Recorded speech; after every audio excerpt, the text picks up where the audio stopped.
Okay, well, first of all, thank you to be here tonight, to all of you, ladies and gentlemen, and I'm very honored to be here.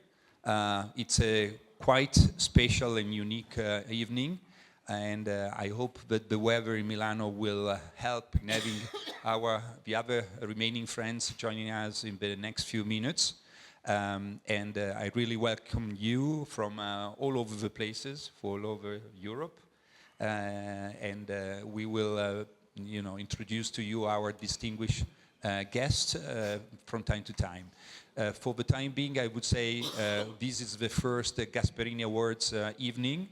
It's a super special one for us. First of all, for the emotion that we have about Andrea, and I have just a couple of sentences about it, which are very, very personal, that I would like to dedicate to him. But at the same time, it's a very nice and lively and happy evening, because we have here today the privilege to have, and thank you to EFFAS and to the governance, the full governance of EFFAS here joint in Milano, that have sponsored this initiative at the European level, while the Italian association, AIAF, has done the same in parallel and simultaneously, and we converge on these tonight, because we wanted also to have for Andrea a special effort and mission for the future in the ESG and sustainability area. So first of all, let me say that my role is the so-called master of ceremony. It's the first time in my life I do it, so I will do it very badly. That's for sure, it's guaranteed. But I have, first of all, the pleasure to opening the evening, which is plenty of a very intense sequence and challenging sequence of special guests, both Italian, and the European, but above all the winners of the two scholarships that AIAF has put in place for the first time in the name entitled to Andrea Gasperini, and also the paper, the European paper, the research paper that will be, this evening, one of the protagonists, because it's a EFFAS initiative, and we will leave it to EFFAS to introduce the winner. So I'm not anticipating any name and any contents, but just two sentences about Andrea. And this is very emotionally, and I'm sorry to be a little bit moved by this, but I would say dearest Soci of AIAF and dearest EFFAS and all our affiliates and other associations here tonight. Before starting, let me express a few personal words for Andrea. Just to say that Andrea, a wonderful human being, a friend, and I can witness that our chat on WhatsApp was the most intense I ever had in my life. So the traffic was really crazy daily.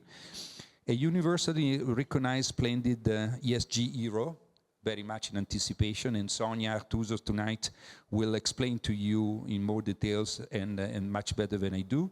Passion in endeavoring every single day to elevate the knowledge and the awareness of our collective responsibility in making sustainability happen. Andrea is here tonight, is with us and among us. And this is for me a great privilege. And I want to share with you and with him and each single moment of this very special evening. So thank you so much, and we can start immediately. A big applause.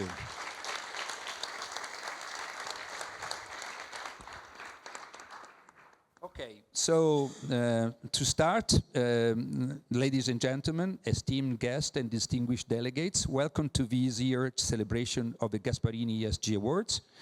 It's useless to say who I am. On my right, you have the newly nominated chair of AIAF, Pietro Poletto, and I will give to him very soon the microphone. And we are gathered here tonight, courtesy of European Federation of Financial Analysts Societies, to recognize and honor the most outstanding contribution to the field of environmental, social, and governance research. It's a night to celebrate ideas that inspire responsible investment and sustainable practices across the globe. Let me first thank the EFFAS and the AIAF staff, because we have our team that made it possible tonight. And this is the most distinguished recognition, is that we continue to make these events with a sequence which is really impressive at both European and domestic level. And the Gasperini ESG Awards, named after the, Andrea Gasperini, a pioneer in ESG research, aims to foster groundbreaking work in the area of sustainable and ethical investment. Each year, we look for papers and articles that not only provide exceptional insight, but also practical solutions that can be implemented to advance ESG metrics across industries. These awards celebrate the commitment in the global financial community to a future where financial decisions are consistently aligned with environmental stewardship, social responsibility, and ethical governance. We are also here extremely honored tonight to announce the two winners of the AIAF scholarship entitled to Andrea Gasperini. And I would like also to mention that there is the presence of a new responsible for the area of ESG, and the sustainability in AIAF, Maria Martinelli. There is Marco Ravagli, the chairman of the school, of my left. I understand that Marco has also a special duty to take over the speech of Jesus Dabalos, the chairman of EFFAS, because Jesus tonight is not at 100% of his voice. But thank you for being here. And I would handle to Pietro now the microphone to continue for starting about the ceremony. Thank you. So, thank you so much. First of all, I would like to thank to Davide, that is a so brilliant speaker, so it's difficult to speak after him. And I would like also to thank Davide for the great job that he made in the last 4 years in AIAF. And I try to do my best to do the same for the new mandate. So thank you so much. I'm so sorry for the weather. It's clear that it's not normal in Milan at the end of May to have this kind of weather, but it seems like November. Next time probably it's better in south of Italy where it's summer, but so now where we are, here we are, that's it. Sorry again. So welcome to the Gasperini ESG Awards. This event is not just a ceremony, it's a celebration of visionary achievements in environmental, social, and governance research. And a confirmation of our commitment to sustainable finance. A commitment that was deeply embodied by Andrea Gasperini, in whose memory we gather today. Andrea, as Davide said, was a key member of AIAF and EFFAS, a pioneer who dedicated his life to championing sustainable finance with unparalleled commitment and leadership. As a chartered accountant and auditor, he rose to become the head of sustainability at AIAF and a crucial member of the EFFAS Commission on ESG. Andrea was a vanguard in the ESG world. He contributed to our ESG certification programs and played a significant role in shaping the AIAF's ESG Observatory. Andrea's engaged personality and passionate advocacy left an indelible mark on everyone who had the privilege to work with him or be inspired by these talks. AIAF is proud to follow Andrea's path while supporting his two main projects, AIAF's ESG News and AIAF's ESG Observatory.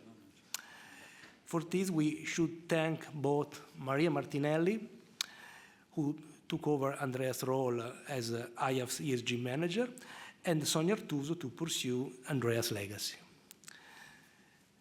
As I said, the Gasperini ESG Awards, named to honor Andrea's memory, embody the essence of his work and passion. These awards are aligned with the mission and vision of AIAF and EFFAS which strives to promote high standards and professional ethics and integrity among financial analysts and investment professionals. By recognizing outstanding research and innovative papers in ESG, we encourage a profound engagement with issues that Andrea held there: sustainability, ethical governance, and social responsibility. AIAF and EFFAS' commitment to this principle is not in discussion. We believe that financial markets should serve the broader goals of society, supporting not only economic growth, but also environmental sustainability and social well-being. So let me move to a personal thank to our jury, that the dedication and expertise of our jury was really important and relevant, who have evaluated each submission to identify the most innovative and impactful research. Allow me to introduce them in alphabetic order. Sonia Artuso serves as the ESG Investment Integration Manager at Generali, where she links sustainability effort with strategic investment practices. She holds advanced certification, including CESGA and CEFAS, and publishes extensively on ESG topics. Sonia also plays a key role in AIAF's sustainability and ESG observatory. Alexander Bassen, professor at the University of Hamburg, specializing in finance, investment, and ESG topics, is a member of various advisory councils and committees related to the sustainable finance in Germany and Europe. Professor Bassen also holds a role as the academic director of the Certified ESG Analyst Program at EFFAS. Catherine Casamatta is a professor of finance at the Toulouse School of Management and Toulouse School of Economics, specializing in corporate finance, governance, and socially responsible investment. She leads the Sustainable Finance and Responsible Investment Research Initiative at TSA and École Polytechnique. Catherine is also a board member at Actia Group and serves on the Scientific Council of Autorité des Marchés Financiers. Martin Leonard has over 40 years of experience in financial markets and more than 20 years focused on socially responsible investing and environmental, social, and governance issues. She is also the chair of the French Society's FAF and actively participates in various ESG-focused committees and boards.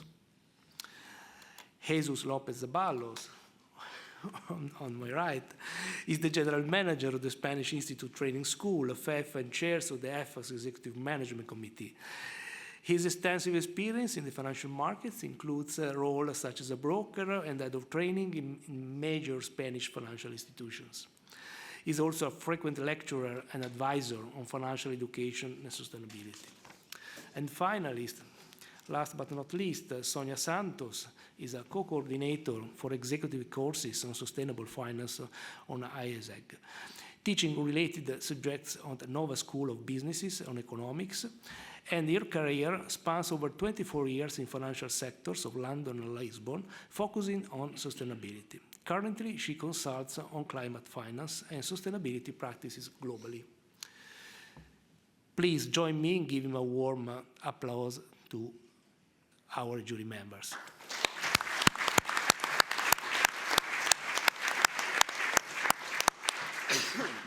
Okay. Finito? No, not yet. We also would like to extend our gratitude to all the authors, both practitioners and academics, who submitted their research to the inaugural Gasperini ESG Award 2024. Your contributions form the cornerstone of our initiative to promote and recognize excellence in ESG research.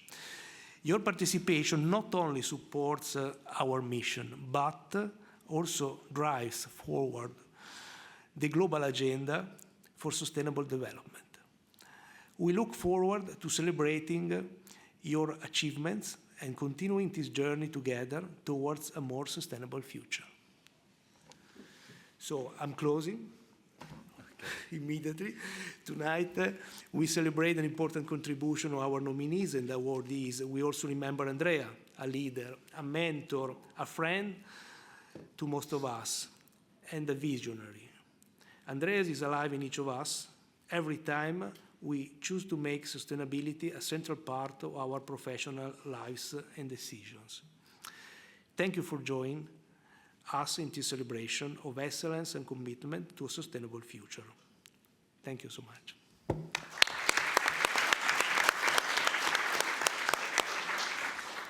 Thank you, Pietro. And, I think that you join me in giving a warm welcome to the new chair tonight. And maybe we want to have another applause to Pietro, because this is the first official speech.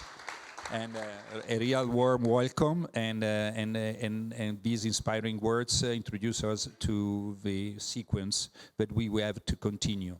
In this moment, I would like to introduce and to ask Hans Buysse, our distinguished EFRAG Administration Board member, but also a friend, and I would say that we have the witnessing continues how much Hans is helping all of the affiliates, and I think that we have to be very, let's say, grateful to this kind of engagement and commitment to our association. So please, Hans, the board is yours.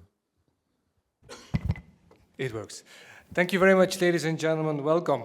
Well, not only because of the incredible things that Andrea Gasperini has done for both AIAF and also for EFFAS, we, from the EFRAG point of view, also would really like to thank him for the enormous effort that he did years ago when we started up the first working groups on sustainability reporting and environmental items and analysis. Andrea was there as well, and he was very much present.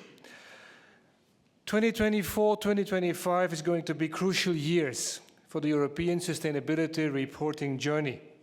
Why is that? Because we are coming closer to the activation of the sustainability reporting, as we all know it. This is consisting out of different steps, and it's consisting out of different, let's say, collaboration between different parties. One of the things that I would like to announce today in public is that EFRAG has given the right to EFFAS specifically accrediting the CESCA program as one of the programs that is completely complying with the ESRS standards. I think this is a very, very important part in the years to come.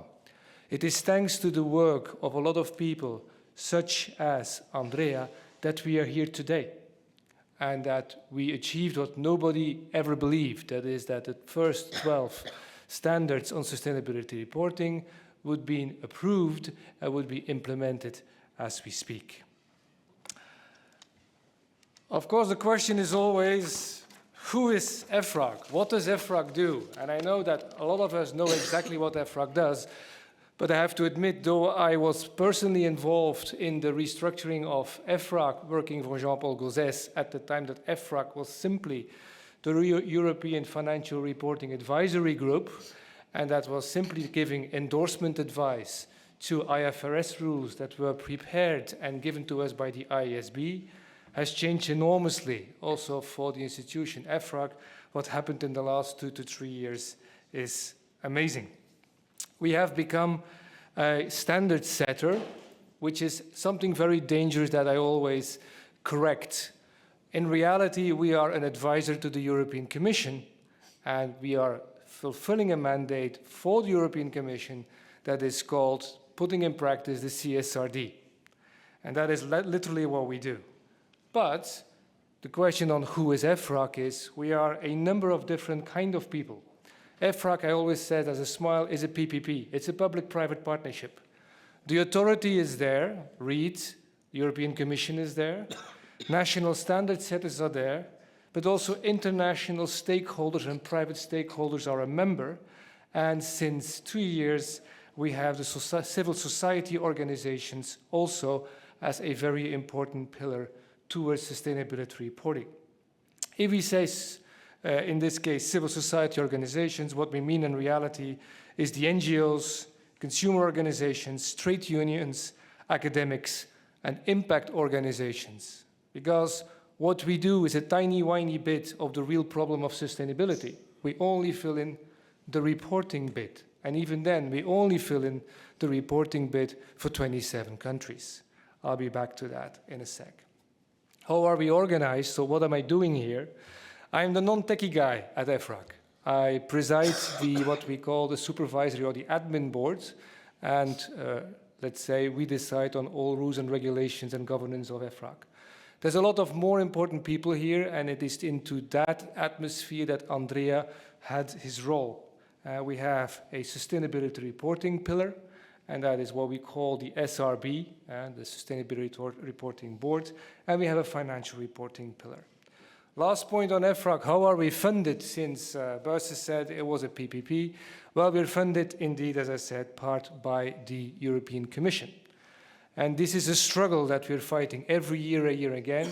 For something as important as sustainability reporting, it is not always easy to find the necessary funding. In a nutshell, the goal is to organize a second pillar of standardized corporate reporting alongside the financial reporting on an equal footing. Read, ladies and gentlemen, after a number of years when the sustainability reporting standards will be implemented, we will probably integrate them back again into the global corporate reporting, which is the ultimate purpose of what we're doing. We must provide quality sustainability related information on both the E, environmental, the S, the social, and the G, the governance, to capital markets. And we already mentioned Capital Markets Union, which is a very hot topic within Europe, but also and other stakeholders to avoid green ESG washing and to foster the creation of a single, harmonized, and reliable data platform. It means it is not only about making standards, approving standards, it's also about making sure that these standards will be used, implemented, and the data in order to implement those standards will be available. So yes, it is going to be, again, about transparency of information. When I joined EFFRAG 7 or 8 years ago, our role was represent the users in a board of 16 people, and I was the only user. Today, I speak to you, and I chair EFFRAG. So it means we are moving forward.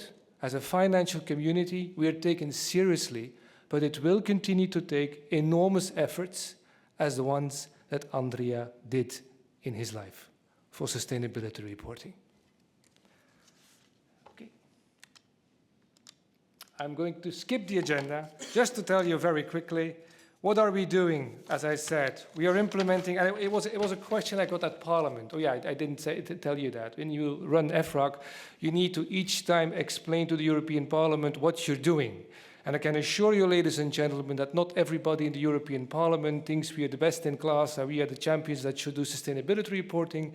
And our industry is overwhelmingly happy that we are going to bother them now with sustainability reporting. So let's very, very clear. It is not a very easy process that we have. First of all, of course, we had the CSRD. That is the legal framework that has been translated into ESRSs. And when a certain person of the European Parliament asked me and saying, why are you bothering us? You're simply harassing our industry with I don't know how many data points that you are enforcing upon us as companies and corporates. You will jeopardize the growth of our economy. And I said, but at least I will not destroy the planet Earth. Point one, and point two, with all due respect, Mr. MEP, what we're doing is implementing the CSRD which you have voted for. That is our task, very simply. So what we do is we drafted the ESRSs, the European Sustainability Reporting Standards, that have been developed by EFFRAG. We finished them already, the first 12 on the 22nd of November 2022. It didn't mean they were approved immediately. And then, of course, we provided technical advice to the European Commission, and finally, those rules were adopted as delegated acts by the European Commission. The work is not even halfway. Let's be very, very honest with this. We have invented 12, let's say, standards. There's probably another more than 40 to come specifically on sectors. And we are not there yet. We have been asked by the European Commission, on top of it, to stop creating standards, and it's not really to stop, to slow down creating standards. That is how we have interpreted it at EFRAG, but to make sure that the first 12 standards are fully implemented. And fully implemented means not only by large corporates that are still quoted, but further down the road also to listed SMEs and the voluntary standards by SMEs. What are the key features of the CSRD? What does it do is always the question. It's mandating the use of the European Sustainability Reporting Standards developed by EFRAG and adopted by the EC via delegated acts. We got there finally at the end of 2023, and it means we need to speed up on implementation. A key concept is, which makes us different from other very respectful standard setters, and I repeat, other very respectful standard setters, we are not the only one, is that we use the double materiality and also a very, very fierce assessment of that double materiality. It means we're not only looking to the financial impact, we're first looking directly to the impacts and then to the financial risks and opportunities. When do we need to do that? When is this reporting becoming due? Not the year of implementation, you all know that, but it's going to be together at the same time as the financial statements of our corporates. Yes, we will foresee at the start a mandatory limited assurance to start with, but probably and most certainly moving to responsible or reasonable assurance by the end of the decade. And again, as I said, we need enormous data impacts for that and data provision and tools that can use that data, not only because of the ESRS standards, but also for other standards and other standard setters that make or develop also very respectful and good standards. That is why, again, through the European Commission, we work through the European Single Electronic Format, which means that all data on companies needs to be reported under inline XBRL. And I think EFFAS people know very, very well XBRL. We know very, very well inline XBRL. We, as EFFAS, have been one of the founding fathers of XBRL, and I was for 6 years a board member at XBRL International. Okay, what rules are we talking about? We're not going to make it a technical session, but one thing is for sure. We have cross-cutting standards, literally what are the general requirements and what are the general disclosures that must be foreseen. And then we have topical standards that are very clearly, we have 5 standards on environments, climate change, pollution, water and marine resources, biodiversity and ecosystems, resource use and circular economy. But we also have social topical standards, which are, of course, relationships with the own workforce, what is the place of the workers in the value chain, how to go about with consumers and end users, and with affected communities. And there is also one standard that is ready to go, let's say, for business contact. As I said, the work is not done yet. The work is now becoming extremely important because we will need to move further on standards for small and mid-sized enterprises, because those are within Europe, as well as to the different standards for the different sectors that we are looking at. Into that item, there are 4 reporting areas. There is a governance reporting, a strategic one. We are looking specifically to what we call the IROs, each time the impacts, risks, and opportunities management, and of course, it needs to be measured. What is the pivotal role, and I mentioned it before, of the materiality assessment? I told you it makes us different. But sustainability statements shall reflect all material impacts, risks, and opportunities under an objective approach with a number of thresholds. Ladies and gentlemen, it means not all sector-agnostic standards may be applicable to an undertaking. First of all, an assessment is being made whether they are really material. Next to that, reporting entity to implement a rigorous materiality assessment process to determine material IROs, including the understanding of its value chain. That is the tricky part.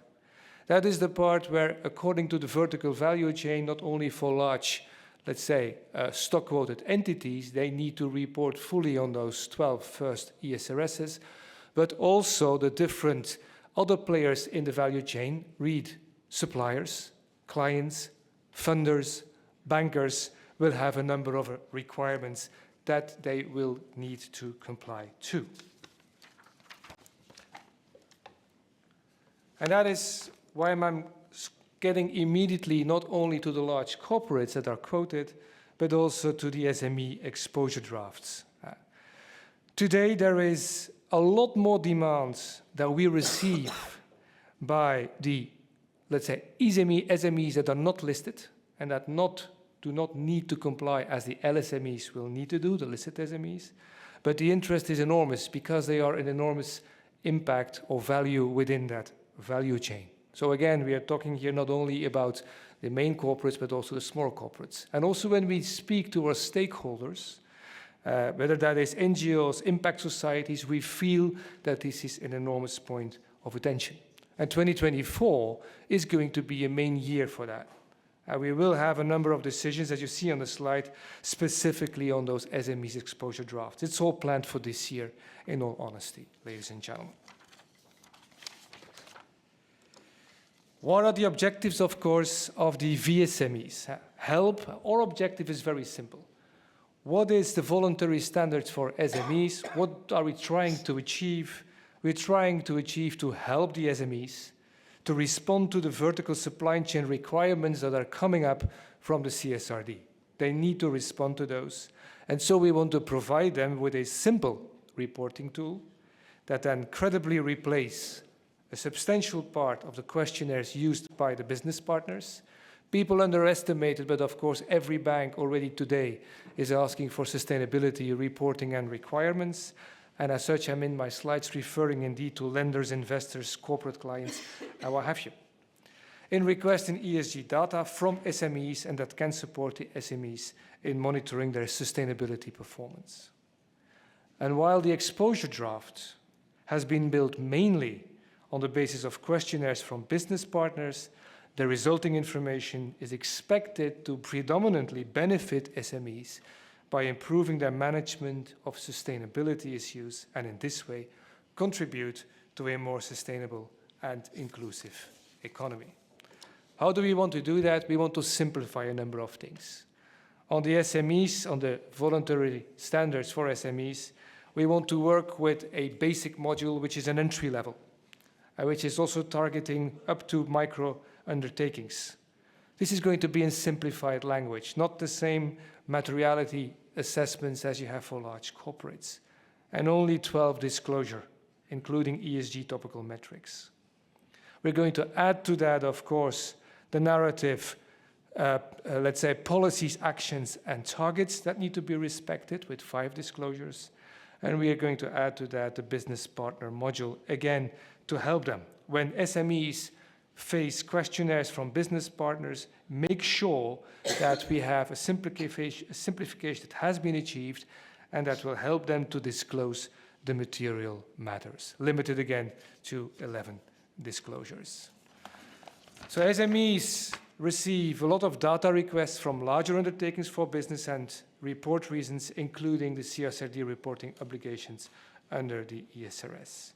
We want to limit the amount of those requests and make sure that we can work through, let's say, a value chain gap. Focus on important things only, let's say, simplify as much as we can. This is the task that we have been given, certainly for 24 and 25, as well as the implementation as the existing standards.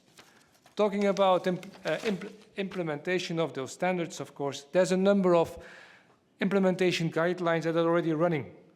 We have guidelines on materiality assessments, how to handle this, how to cope about this, how to organize this.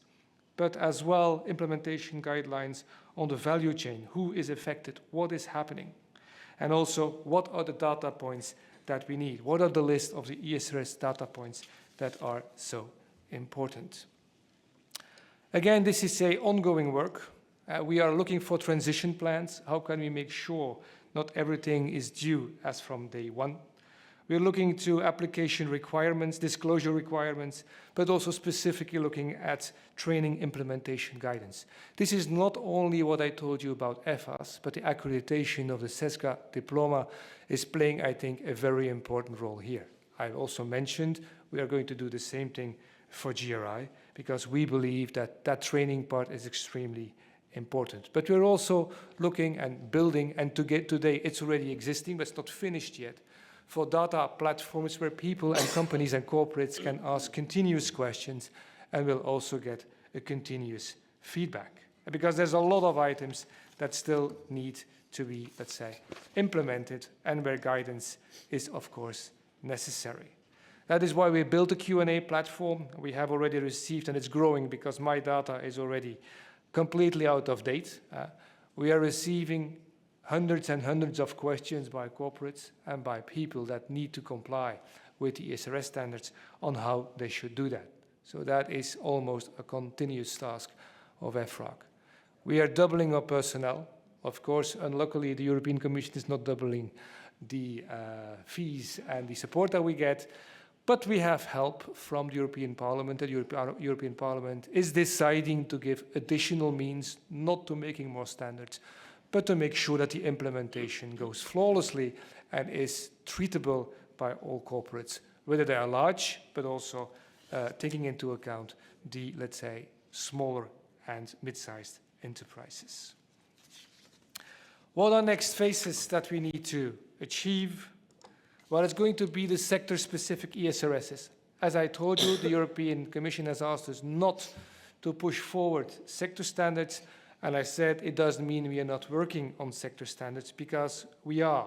We are working on mining, quarrying, and coal mining, which should be available already internally on the second half of 2024. We are working on exposures drafts for road transport, textiles, accessories, jewelry, and footwear.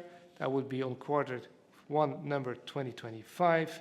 And we're also looking, of course, to all other high-impact sectors.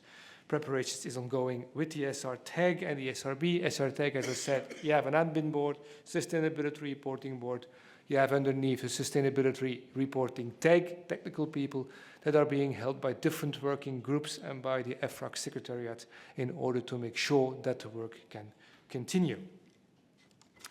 Last but not least, important part on interoperability. In the beginning of my speech, I clearly said we are not alone on making standards for sustainability, and we never have claimed to be alone. There is a large organization that is linked to the IASB. Remember, at the beginning of my speech, I said on financial reporting, what we do is we only look to the standards that have been prepared by the IASB, the International Accounting Standards Board, and of course, from our side, we are going to endorse those, give the advice to the European Commission, who will then provide that advice to the European Parliament, and those standards will become the law in Europe. It's a bit different on the sustainability standards, where we ourselves write the standards for Europe. We work again through the European Commission with a delegated act through the European Parliament, and they are endorsed, but we work also together with the ISSB, which is the part of the IASB focusing specifically on the sustainability standards.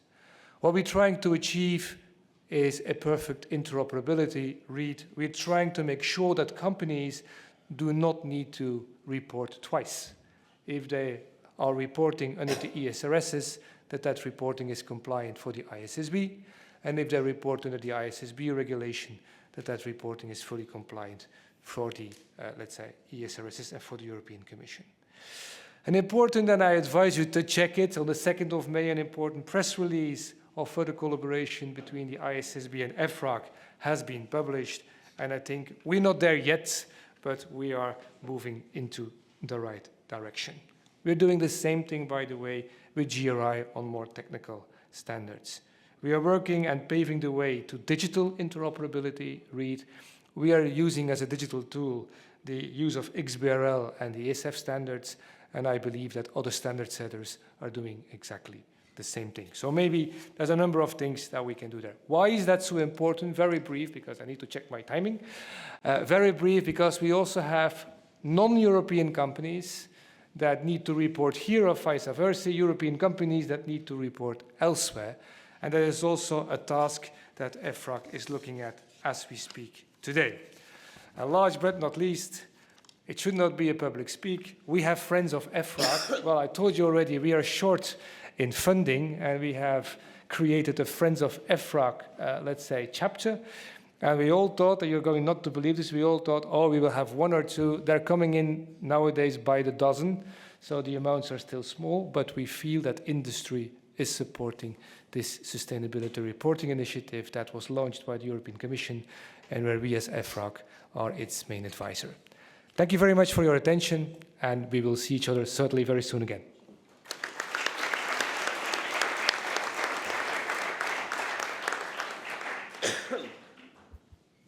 Thank you so much, Hans, for your enlightening keynote speech. And let me comment that with two words.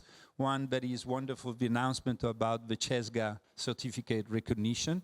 And second, EFRAG is always named in thousands of seminars in Italy as an ectoplasmatic entity, which is not reachable, is very far away from us.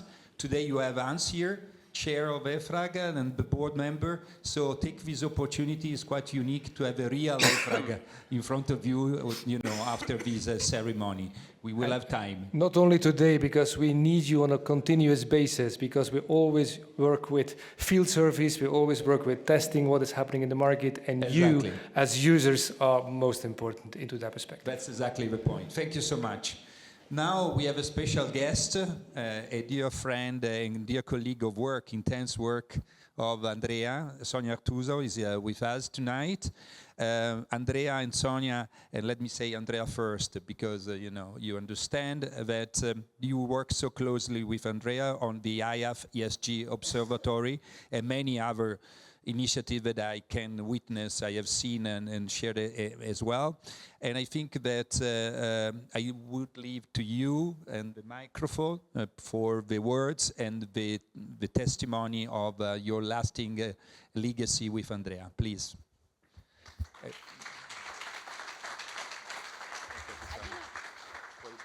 don't know. Do you hear me without mic? Because I prefer. No. Do you prefer with mic? Okay. Thank you for all to have you here. Ladies and gentlemen, today we meet not only to recognize excellence in research ESG issues, but also to pay tribute to a man whose vision and devotion made this award possible, Andrea Gasperini. A man whose life has been guiding light in the field of sustainability, an inspirational leader, a pioneer, whose actions have profoundly affected the sector. Andrea has worked tirelessly to integrate sustainability principles into financial analysis.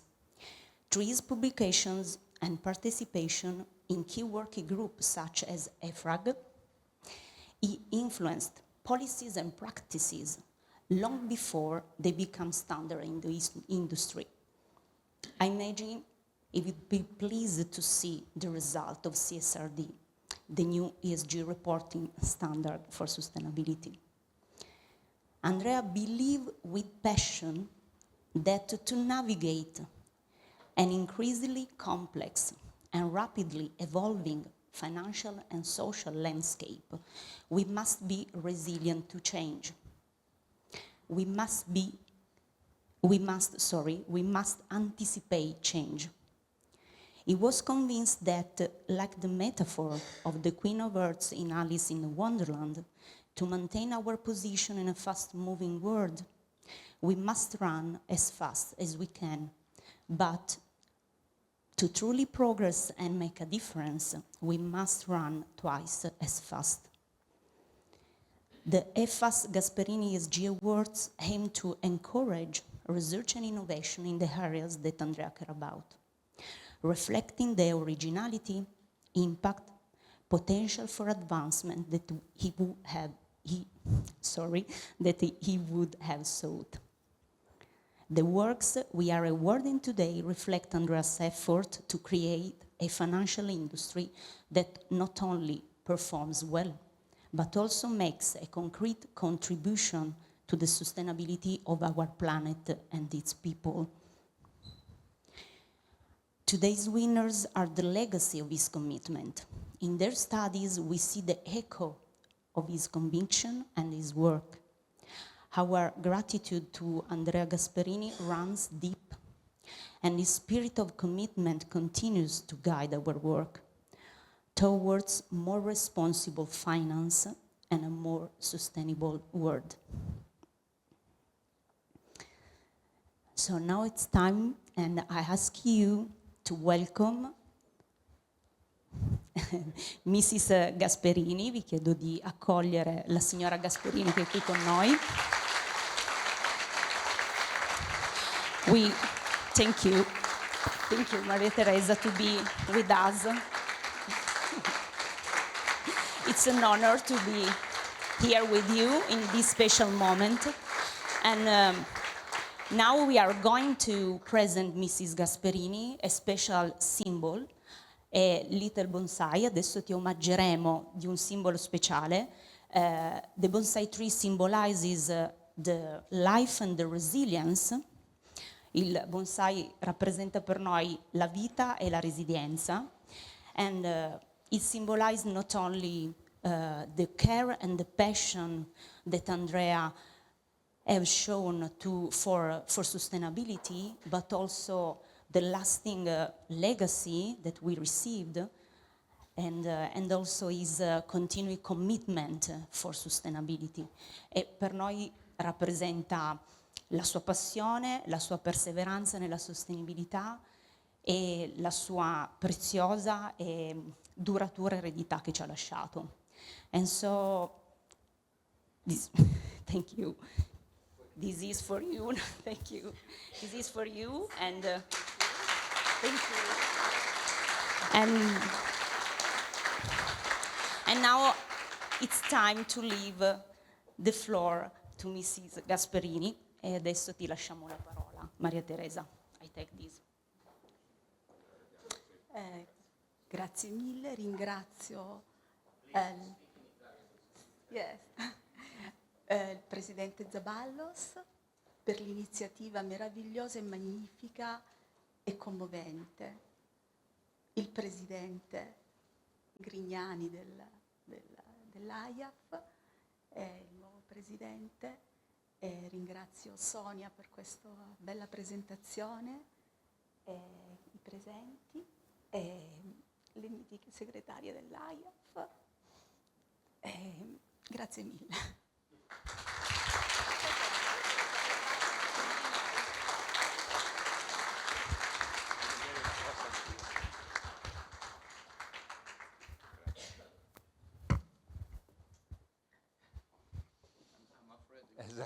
Exactly.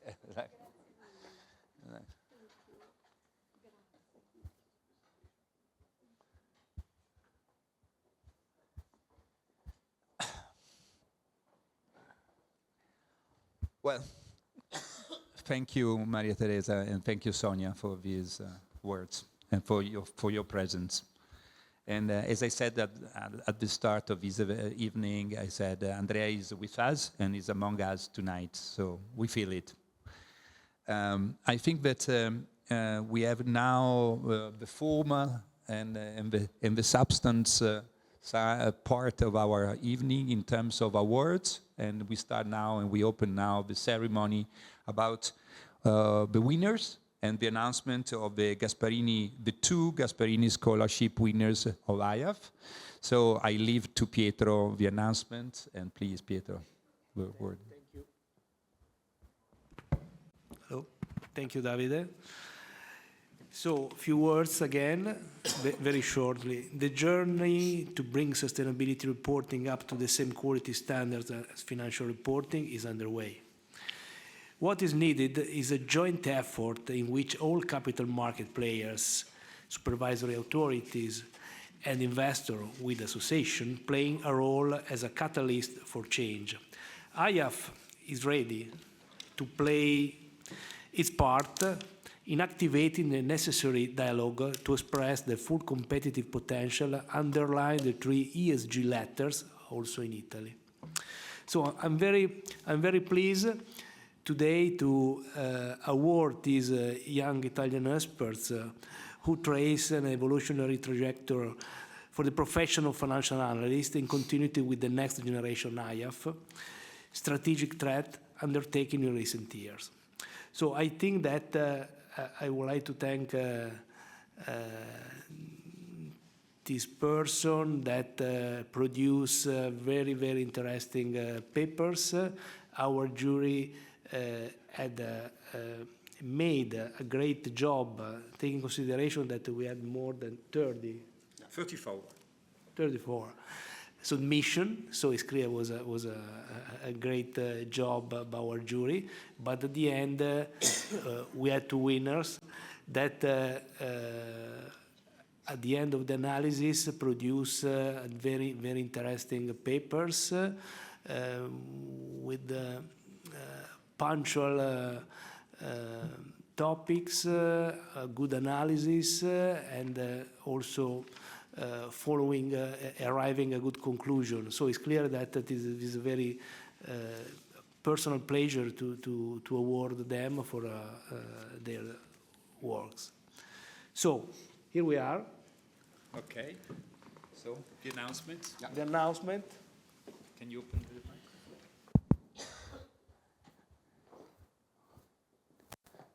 We have Paolo Barreca, please.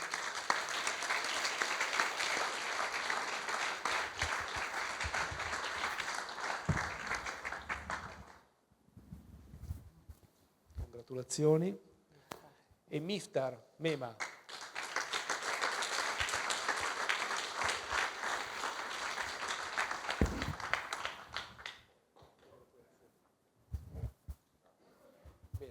Grazie mille, grazie al vostro contributo, poi faremo le foto e proseguiamo con la cerimonia. Grazie.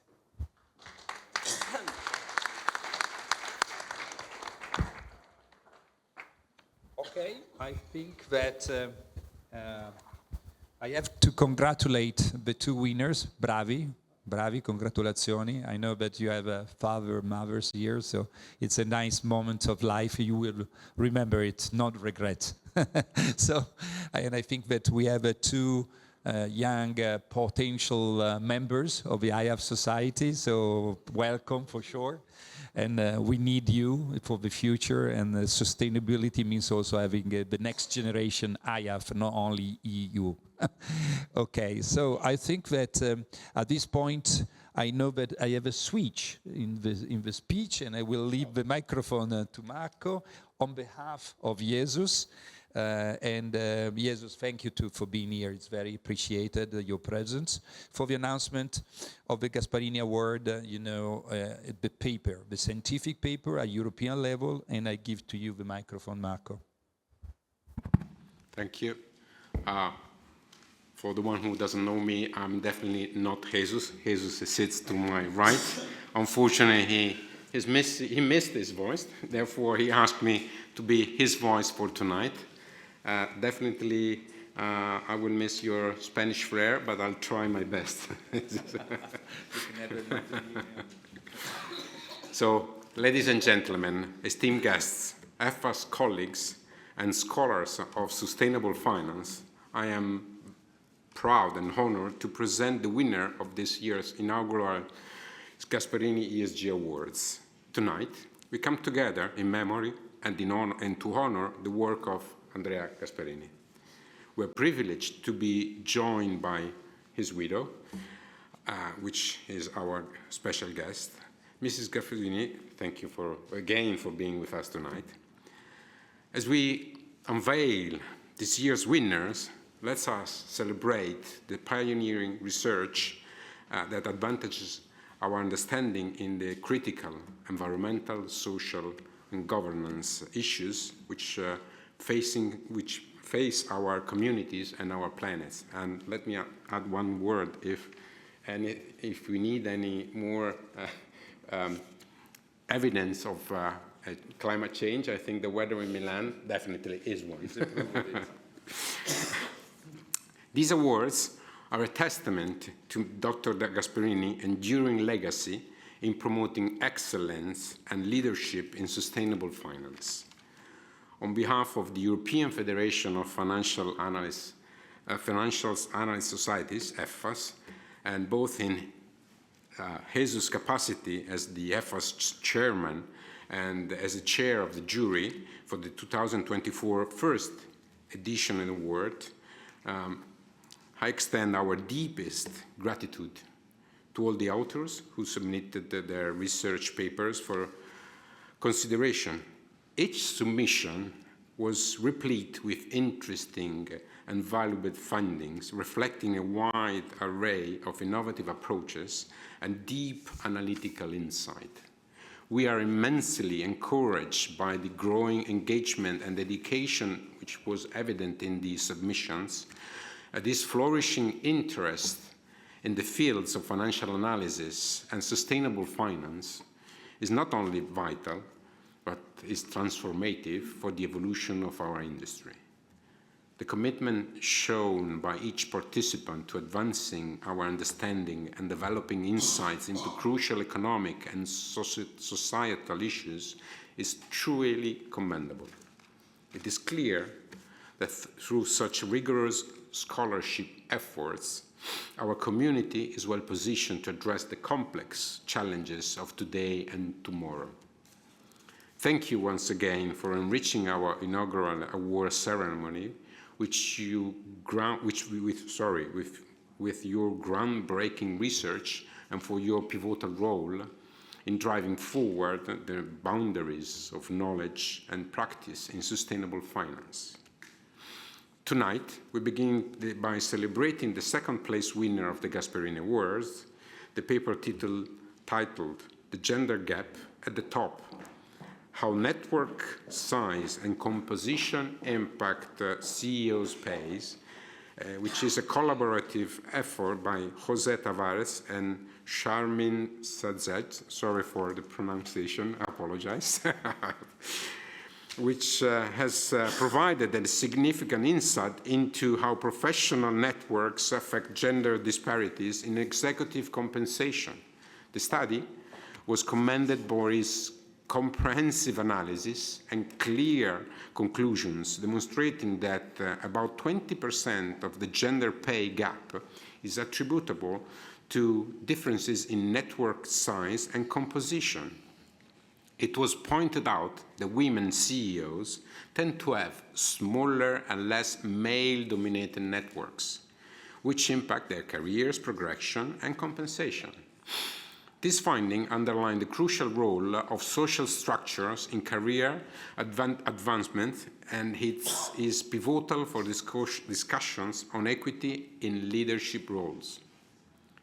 Despite being described as an academic and challenging to apply to practical ESG analysis, the studies focus on the networking effects in explaining gender pay disparities and acknowledged as an important aspect of understanding structural factors in executive compensation. Suggestions were made for updating the data set to enhance the study's relevance and freshness. I kindly request Ms. Shamia Sajed to join us on the stage, and please welcome her with a warm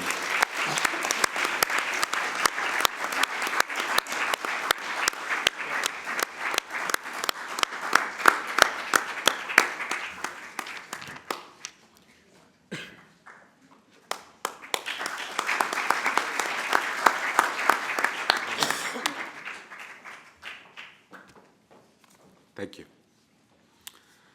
And now, the moment we have been waiting for.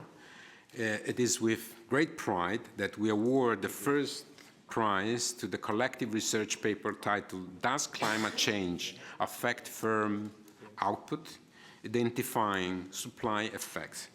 This study was authored by a group of researchers, Claudia Custodio, Miguel A. Ferreira, Emilia Garcia Pendini, and Adrian Lam.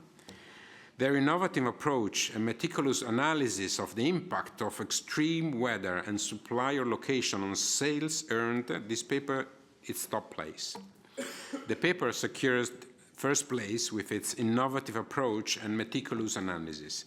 This study investigates the impact of extreme weather at supplier location on sales, leveraging client-supplier relationship to explore supply-side effect, a notable contribution to climate economics. The jury appreciated the solid contribution of the paper, particularly the robustness tests conducted to validate the results. Although there was a minor oversight regarding sample split analysis, the paper largely adhered to the submission guidelines, with some tracked changes and comments still present in the document. These observations underscore the rigorous approach of the research while suggesting areas for presentation improvement. The paper was praised for its detailed analysis and substantial data support, highlighting its relevance in understanding the operational impact of climate change on businesses. A key finding revealed that the average annual temperature, if annual temperature increase of 1% at supplier location, it could lead to a significant reduction in sales, especially affecting heat-sensitive industries. The research was recognized for its innovative framework and the analytical depth it brings to studying the productivity impact of climate change of firms. While one critic pointed out the paper's academic tone and suggested the need for more in-depth sector analysis to enhance its applicability to the business sector, another commendation focused on the careful dissection of climate impact on firm output, particularly appreciating the qualification of supply-side effects in their determinants. Overall, the paper sets a high standard for scholarly research in climate economics, blending theoretical models with practical implication. It serves as a crucial resource for policymakers, businesses, and academics interested in the nuanced impact for climate economic productivity. I would like now to invite Mr. Adrian Lam to the stage, on the stage for the talk.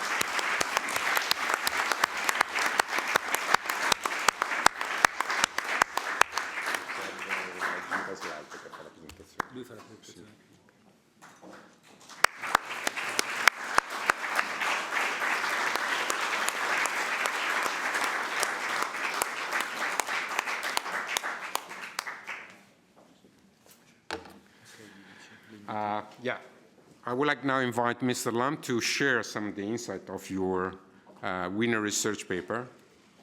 I think, he's going to have the microphone. Can you open this mic? Very good. Thank you. Here's the well, thank you. And, presentation should be. Can I give it a go? Yes. Okay. Thank you. I would really like to thank the organizers for giving us the opportunity to present this paper in this very special occasion. So thank you. So let me start. My name is Adrian Lam. I'm now affiliated with the University of Pittsburgh in the United States. Previously, I was at the University of Amsterdam. Now, this is a joint work with Claudia Custodio at Imperial College London, Miguel Ferreira at Nova, and Emilia Garcia Epidini at the Norges Bank.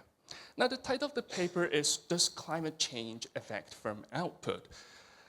So let me show you this very daunting figure. So this is a map produced by the NOAA, the National Oceanic and Atmospheric Association in the US. So what they plot is the average temperature in between June and August last year. So that's roughly the summertime in the Northern Hemisphere. What we see is that it's very red. We have around 10–20% of the locations with this very red box, basically showing that there is a record high temperature over that period. Now, the rest of the world is pretty much at the dark pink, which means that it's substantially higher than the average temperature as well. So the point is, it has been warming very significantly.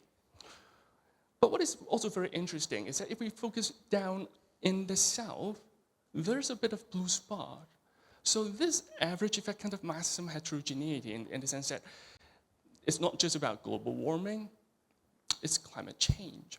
Now, this is a very consistent figure because what I'm showing you is just last year, but this is really showing up in the past decade. So the way I think of this is that this is an existential crisis, and what I want to do now is to quote Antonio Guterres, the UN Secretary General. So what he said in 2021 was that with current global levels of CO2 emissions, global average temperature is on path to a catastrophic 2.7 degrees Celsius increase compared to the pre-industrial level. Now, this is really a big existential threat because this will create more heat waves, there will be more flooding, there will be a lot more extreme weather events, and these are very costly. So in the United States, there have been increasingly more billion-dollar hurricanes. So these are catastrophic events with major economic impacts. But how much do we know about the economic impact of climate change? So yes, we know that extreme weather events are costly. What about annual temperature? Now, of course, this is not a new question per se, so let's take stock. We know that the annual higher average temperature lowers macroeconomic output, primarily via lowering agricultural yield. So we have some macroeconomic evidence showing this. We know that at the micro level, higher temperature lowers labor productivity. But what is interesting is that if we look at firm sales, the effect is very mixed. We can't really see that. So what is interesting in this is that this micro level effect doesn't really translate to the intermediate level effect, but then it still shows up in the macroeconomic level performance. So our question in this paper is, how do changes in temperature affect firm sales? Now, the way we think about this is that there's the demand and supply side effects when it comes to looking at firm sales. So maybe we will be able to see how higher temperature affects labor productivity, but so long as it also affects demand, if we're just looking on firm sales, it's hard to say what is going on. Which means, if we want to fully identify a supply side effect of climate change, we need to explicitly control for demand. So this is where the empirical innovation is about. So what we do is we look at supply chain.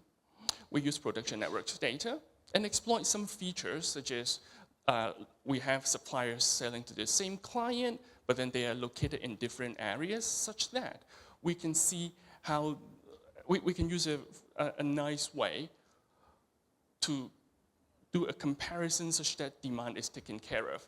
So let me show this to you graphically just to illustrate the idea without going into a lot of the technical details. So let's focus on this particular client. Let's call him client J. So client J has some demand for a product in a year, and he purchases from 3 suppliers, suppliers 1, 2, and 3. Now, suppose supplier 3 experiences a hot weather, but suppliers 1 and 2 don't. Now, if we see a decline in sales from supplier 3 to the same client, but nothing is changing for suppliers 1 and 2, then we can say that this hotter weather is really lowering firm sales. Now, if we see this pattern happening across many pairs of client and suppliers, then we can confidently say that the data suggests that higher temperature, lower firm sales. And because we are comparing these kind of pairwise sales, we can control for demand. Now, very roughly, this is basically what we are trying to estimate, so this is the only equation that I'll go through today. We look at interfirm sales, so this is firm in between suppliers and client in a year. We look at the change in log sales because it's roughly the percentage change. We look at the change in annual temperature, basically this is at the zip code level, so how the temperature has changed in a year relative to the last year. So this is what we are mostly interested in. Now, we also control for a host of firm characteristics such as firm leverage, cash holding, firm size, that kind of potentially confounding effects. And this is really the nicest thing that we do. So this delta JT is this client year fixed effect that absorbs all of the demand shocks at the client firm level. So with this, we can look at beta 1, which basically captures how much a change in the temperature will affect the change in firm sales. So that's basically our empirical approach, and let me just tell you what is so cool about our data. So we used data in the United States in between year 2000 and 2018. We have very granular data on climate. So what I'm showing you here is at the county level, but then the actual data is actually at a 4 times 4 kilometer grid. It spans the entire continental United States, so we just aggregate it to the zip code level, but it's very clean. And what we can see is that over our sample period, there is substantial variation in annual temperature. So this is all annualized. Now, I can also show you one version, which basically, if we vary by year, there's a lot of changes over time. So some places get hotter, some places get cooler. Now, we have this very nice data from the PRISM climate group. We match it to Compuset customer segment data, which is basically our supply chain data. So the end result is that we have this data set, and we can use this strategy to see whether temperature affects firm sales. So what are the key results? The key result is that we find that a 1% increase in the average temperature can lead to a 2.5% decrease in sales, which is quite sizable because we are looking at changes in temperature. What we have in the data is that on average, these changes around 1 degree Celsius. So it's pretty massive, and it's sizable in terms of what we see. Now, this effect is cool because this is after controlling for demand shocks. Some other interesting findings include that this effect is not linear. We do see larger increases in temperature leads to a bigger decrease in the firm sales. So this is non-linear. Second, we find that these effects are primarily affecting suppliers in cooler locations, which means these suppliers, they are less adaptable because they're in cooler places. They just cannot adapt that well to a hotter weather. Now, in addition to this, we try to see why do we see such a persistent effect? Why don't firms do things to rectify the problem?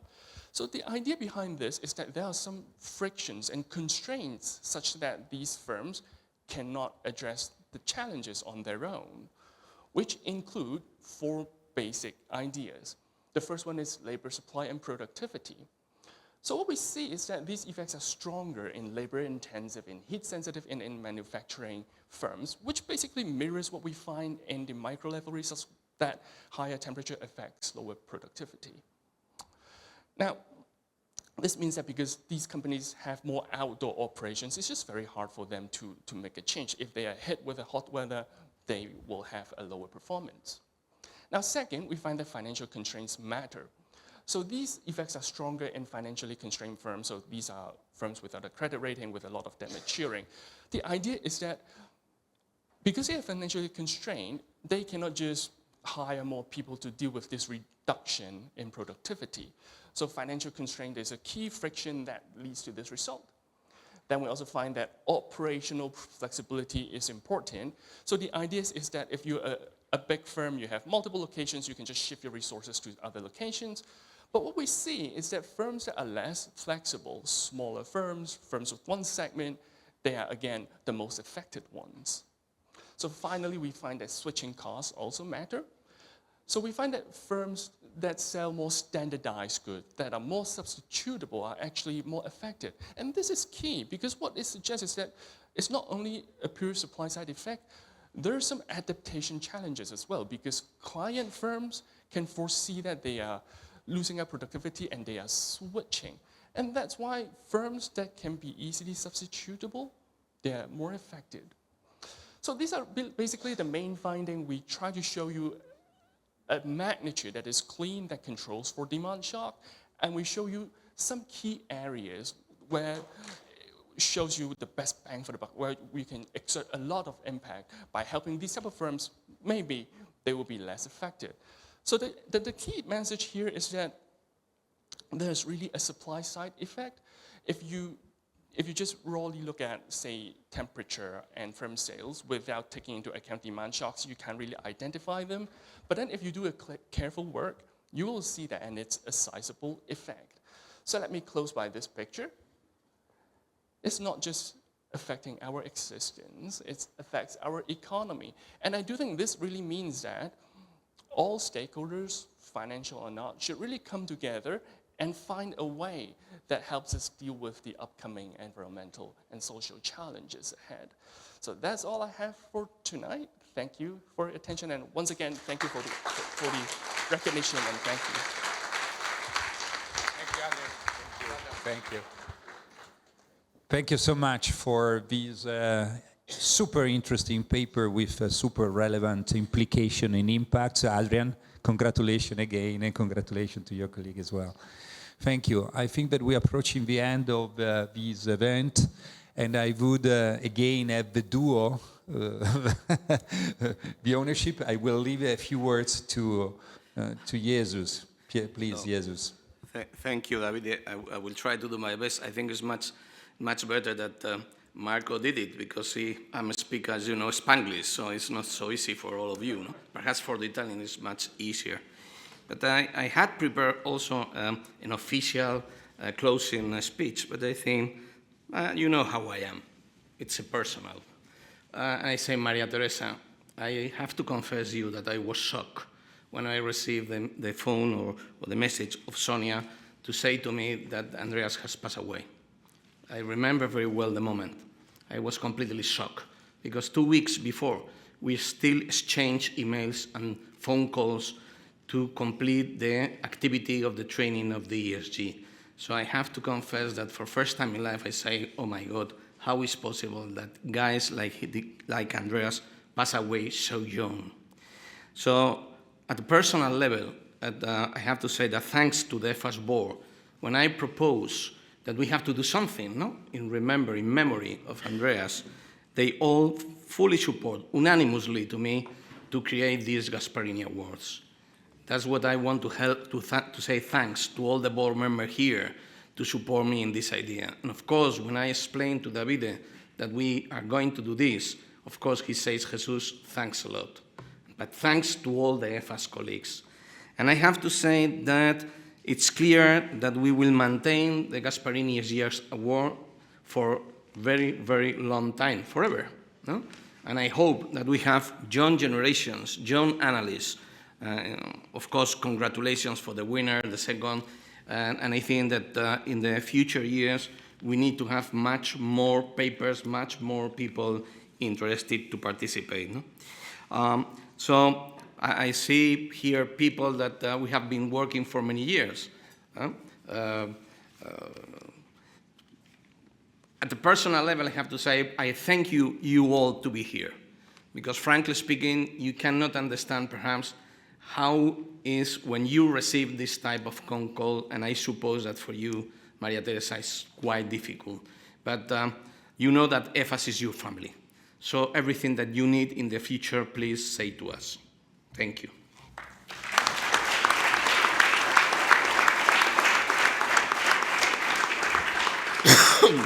Thank you, Jesus, for your words, but we fully share. And I have to say, I received the last, chat on the WhatsApp chat by Andrea just a few hours before everything happened. So it's emotionally strong for all of us. And I have also to thank all the AIAF council members, because the same happened at the same time in all over Europe, I would say. And this is a proof of how much the presence of Andrea was shared among a community which was much larger than the Italian one. So, and I have to say that for Paolo and Miftar, that tonight you have the possibility to enter in a chain in which we will see you soon awarded for the European paper. So you have to follow your colleagues. It's just a matter of a very short time span. And I wish you all the best, because you are the youngest and a great gratitude for this kind of inaugural event, because it will be followed for many, many years. So today, this event is the first one, and it will be the first of a long sequence of other like this, with more people, with more winners, with more finance also, because we need also your participation as members and your support to all the societies in Europe and to EFFAS. Now there is the officially opening of the cocktail, and you are really, welcome to participate and to mingle together for sharing your knowledge among yourself. Okay? Thank you. And a glass of wine. Thank you very much.